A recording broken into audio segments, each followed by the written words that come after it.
Hello students, good morning. As you know, we are doing our chapter number 7, that is the Southern Plains.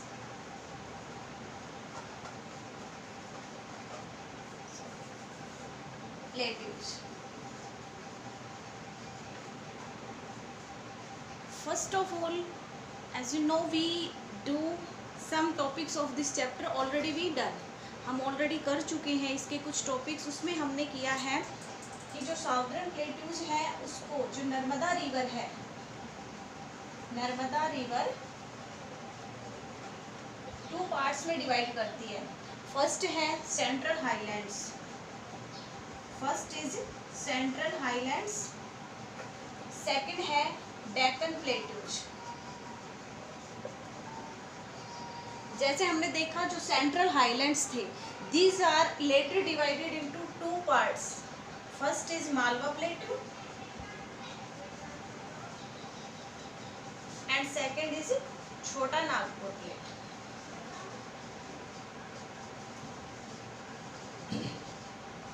ये topics हम already clear कर चुके हैं. सबसे पहले हमें प्लेट्यूज का, हमने आपको प्लेट्यूज के डेफिनेशन बताई कि what are the plateaus. Plateaus क्या होते हैं? प्लेट्यूज हाईलैंड्स होते हैं which are flat at the top. Plateaus highlands होते हैं which are flat at the top, top से फ्लैट होते हैं. और अगर हम इनको देखें तो ये मोस्टली ट्राइएंगुलर होते हैं शेप में. इनकी जो शेप होती है वो ट्राइएंगुलर होती है. उसके बाद जो नर्मदा रिवर है, Narmada river divides the southern plateaus in 2 parts. First is central highlands and second is the Deccan Plateaus.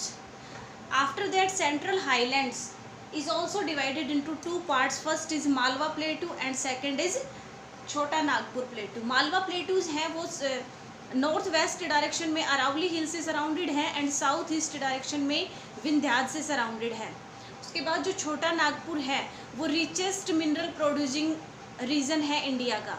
अगर इंडिया में रिचेस्ट मिनरल प्रोड्यूसिंग एरिया पूछा जाए that is Chota Nagpur plateau.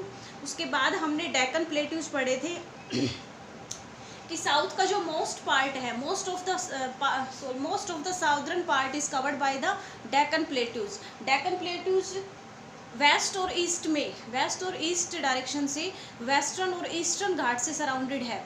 Western और ईस्टर्न घाट से जब मानसून सीजन होता है तो बहुत सारी रिवर्स फ्लो करती हैं और वो रिवर्स ईस्ट डायरेक्शन की तरफ मूव करती हैं, फ्लो करती हैं and going through in bay of Bengal. Bay of Bengal में जाके मिक्स हो जाती हैं. उसके बाद हमने इसमें टॉपिक पढ़ा था रिवर्स का. रिवर्स में हमने देखा था कि साउदर्न प्लेट्यूज में जो रिवर्स हैं वो मोस्टली सीजनल हैं. सीजनल रिवर्स होती हैं, वो मॉनसून के ऊपर डिपेंड करता है.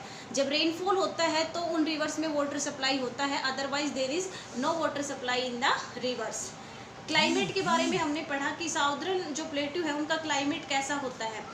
क्लाइमेट में अगर हम मॉनसून सीजन की बात करें, रेनफॉल की बात करें, तो जून से लेकर अक्टूबर तक यहाँ पर मॉनसून सीजन चलता है जिसमें रेनफॉल होता है. उसके बाद मार्च से लेकर जून को समर सीजन में रखा गया है और समर सीजन यहाँ बहुत हॉट होता है, गर्म होता है. इतना गर्म होता है कि it rises up to 40 degree Celsius. उसके बाद विंटर सीजन की बात करें तो विंटर सीजन नवंबर से स्टार्ट होकर फरवरी तक चलता है. Winter season starts in November and ends up in the फरवरी. उसके बाद है natural vegetation and wild life. Natural vegetation और वाइल्ड लाइफ की बात करें, the forest around the western and northeastern part of the Deccan Plateaus have trees like oak, teak, shal, sandalwood, mahua, mango, jackfruit, bamboo and banyan tree. The forest on the slopes of the western Ghats have trees like rosewood, mahogany, bamboo and ebony. Wild animals found in these. अब यहाँ पर vegetation बहुत अच्छी है. Western Ghats में western और eastern Ghats जो हैं वहाँ पर वेजिटेशन बहुत अच्छी होती है. अगर वेजिटेशन अच्छी है तो हमें वहाँ पर वाइल्ड एनिमल्स की भी वैरायटीज़ देखने को मिलेंगी, यानी वाइल्ड एनिमल्स भी एक अच्छी क्वांटिटी में है वहाँ पर.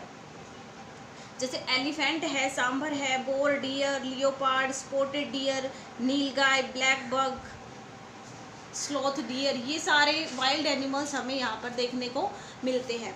उसके बाद है हमारे पास एक नेक्स्ट टॉपिक है सोयल. नेक्स्ट टॉपिक है सोयल का. सोयल इन साउदर्न प्लेट्यूज, अगर सोयल की बात करें तो साउदर्न प्लेट्यूज में 2 टाइप्स की सोयल पाई जाती है, black and red, black and red soil. Southern plateaus में ब्लैक सोयल मिलती है और रेड सोयल मिलती है। अब हमें पता है कि जो ब्लैक सोयल है वो कॉटन ग्रो के लिए बहुत अच्छी मानी जाती है, यानी कॉटन की ग्रोइंग सबसे अच्छी कौन सी सोयल में होती है, ब्लैक सोयल में होती है। Black soil is found in some parts of the Karnataka, Andhra Pradesh, Tamil Nadu and Maharashtra. इनके कुछ हिस्सों में हमें ब्लैक सोयल मिलती है। This soil is suitable for the cultivation of cotton, sugar cane, ground nuts, millets, oil seeds, rice and wheat. Red soil is found in the parts of Tamil Nadu, Karnataka, Maharashtra and Madhya Pradesh. Crops that can be grown here in this soil are millets, potato, rice, wheat and sugarcane। ये था हमारा all about chapter. अब इसमें है use the picture to answer the questions. Green box में दिया हुआ है use the picture to answer the question. इसमें फर्स्ट क्वेश्चन है what kind of soil is shown in the picture. I am telling about this picture, this. तो इस picture में आपको किस टाइप की सॉइल दिखाई दे रही है, दैट इज ब्लैक सॉइल। हमें फर्स्ट का आंसर हम क्या लिखेंगे, black soil. Name the crop that grown in this type of soil. उन क्रॉप्स के नाम बताने हैं जो ब्लैक सोयल में उगती हैं। तो मेनली ब्लैक सोयल है सुटेबल, सबसे ज़्यादा सुटेबल किसके लिए है, कॉटन के लिए है। कॉटन के अलावा black soil sugar cane, ground nut और राइस व्हीट के लिए भी सुटेबल मानी जाती है। उसके बाद है इस चैप्टर की एक्सरसाइज। एक्सरसाइज में फर्स्ट क्वेश्चन है choose the correct answer and fill in the blanks. First question है इसका, the river blank divides the southern plateau into 2 parts. कौन सी रिवर है जो साउदर्न प्लेट्यूज को 2 पार्ट्स में डिवाइड करती है। फर्स्ट में क्या आएगा, नर्मदा।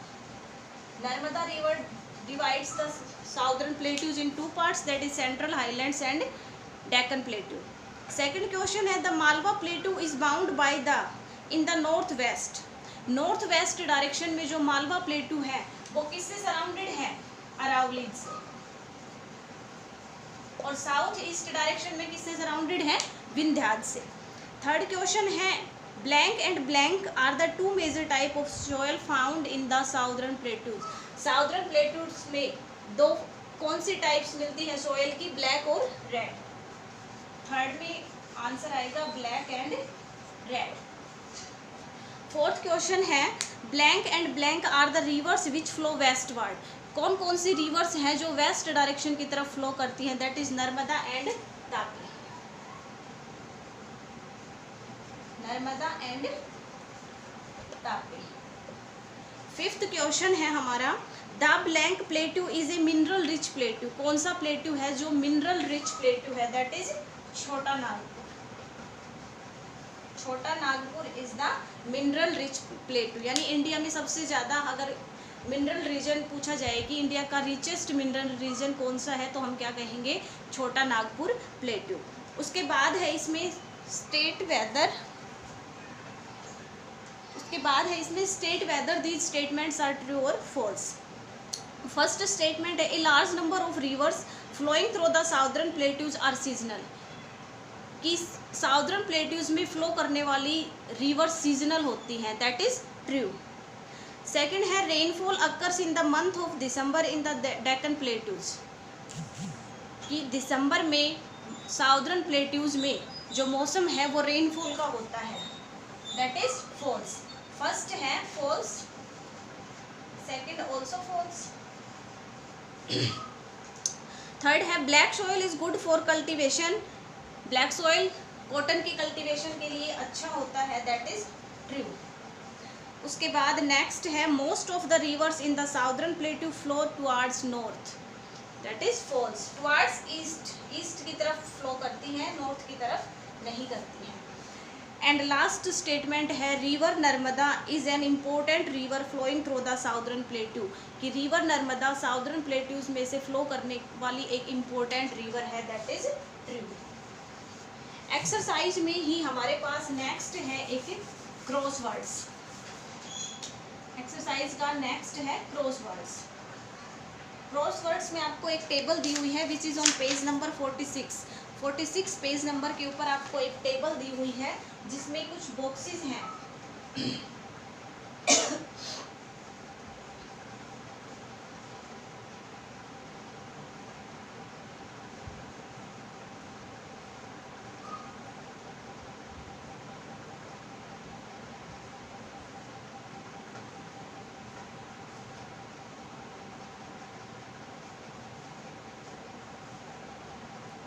इसमें आपको कुछ वर्ड्स इसमें ऑलरेडी फिल हैं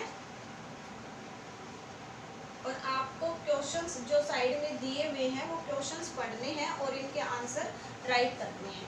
अब देखिए अक्रॉस में 3rd नंबर पे जो टेबल है उसमें a plateau that is part of the central highland. Central highland का पार्ट क्या है? मालवा है और छोटा नागपुर है। अब इसमें हमें ये देखना है मालवा आएगा या छोटा नागपुर, तो यहाँ पर आएगा मालवा।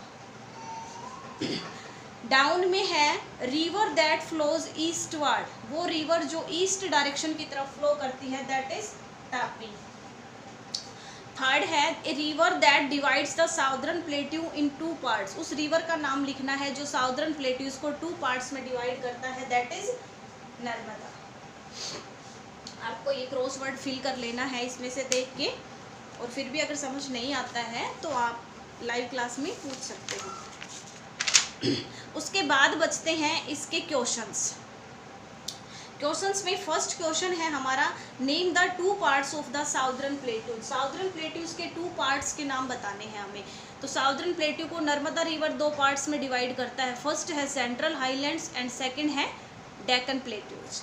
सेकंड क्वेश्चन है what is the extent of the Deccan plateaus, कि डेक्कन प्लेट्यूज का एक्सटेंट क्या है, यानी ये कहाँ से कहाँ तक लाई करता है।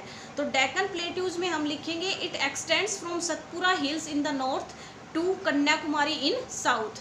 नॉर्थ में सतपुरा हिल्स से लेकर साउथ में कन्याकुमारी तक ये एक्सटेंड करता है डेक्कन प्लेट्यू।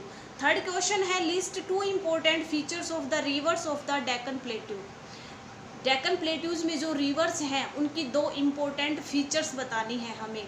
तो उनकी फीचर्स क्या है रिवर्स की, कि